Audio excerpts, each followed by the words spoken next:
Hi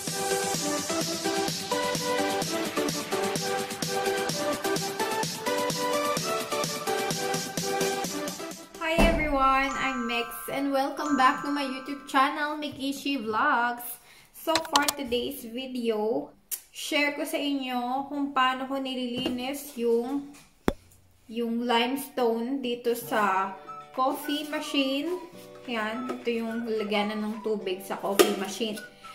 Tapos, ito naman, electric kettle. O, pakuluan ng tubig. So, ayan din. Namuuna rin yung mga limestone dito sa loob. Kaya, kapag nagbubuhos ng tubig dun sa baso, hindi siya masyadong maganda yung flow niya. Dahil yung mga limestone doon na-stuck na. Yung limestone, kaya siya may ganyan dahil gawa ng ginagamit naming tubig dito ay galing lang sa gripo. Dahil malinis naman yung tubig dito. So, yun yung pinapakuluan. Kapag kasi distilled, ayun, wala siyang ganyan. Kasi distilled na yun eh.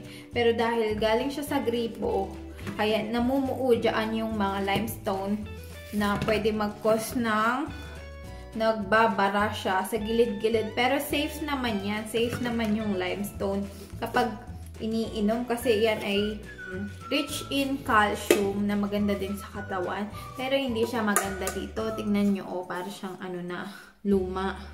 Kaya ang ituturo ko sa inyo ay kung paano ko siya nililinis using vinegar. Vinegar lang.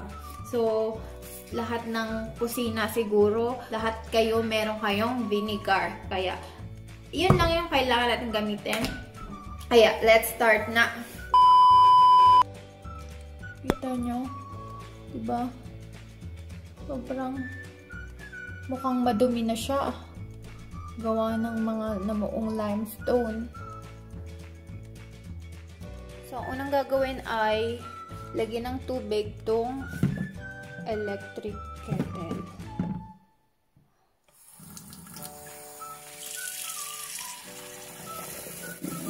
Ayan, ganyan lang.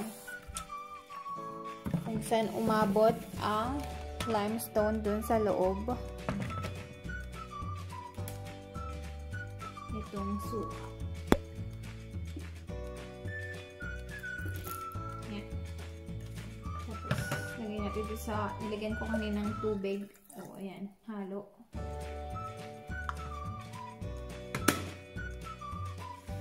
Tapos, pakuluan na. Isasalang na dito.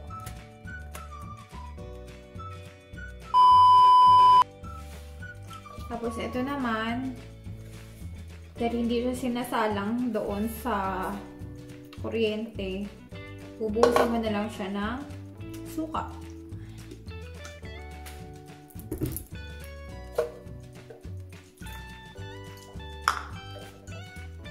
Yan. Babad lang ng mga ilang minuto. Tapos, gamit yung pang brush or yung toothbrush na hindi nyo na ginagamit. So, malinis pa naman yun. Yun yung pang brush dito. Or kung may ganito kayo.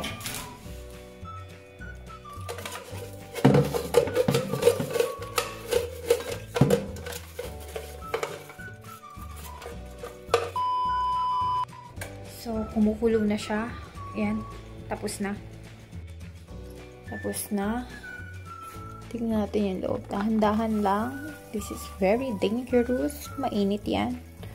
So, ayun siya. Diba nawala na yung mga limestone niya. Yan. May natira pang konti. Pero okay lang yan. So, ngayon, banlawan ng maigi. Pinapon ko na yung kumulong tubig. Ngayon, binabanlawan ko na siya. So, ayan. Ang linis na. Ang linis na niya. Tingnan nyo. So, ayan. Ano ba? So, ganun ko lang kung paano ko nilinis tong mga limestone dito sa loob nito. Tsaka yung limestone dito sa loob ng electric kettle. Sobrang dali lang, di ba? Kahit sino pwedeng gumawa. Mag-iingat lang kayo kasi mainit, tsaka kapag bubuhos yung pinagpakuluan. So, mag-iingat kayo. At thanks for watching. Sana nakatulong. Sana may natutunan kayo. Please like and subscribe. Hit the notification bell para updated ka sa mga next kong videos. Thanks for watching. Bye-bye!